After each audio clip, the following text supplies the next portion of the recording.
Високо ниво на PM10 честички во воздухот мерните станици покажуваа и синоќа.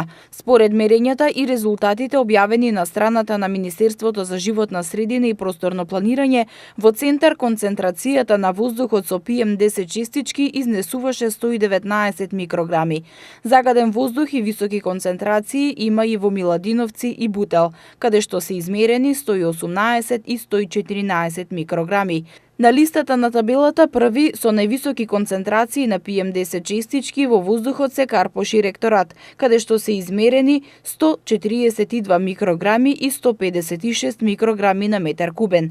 Градоначалникот на град Скопје Петре Шилегов најави дека автобусите повторно ќе бидат бесплатни за граѓаните во деновите кога ќе биде надминат дозволениот праг на загадување, но за да се ограничи движењето во сообраќајот, тој нема ингеренции и ќе бара интервенција од Министерот за внатрешни работи. Во меѓувреме ќе бидат вработени нови комунални инспектори и ќе се изрекуваат казни.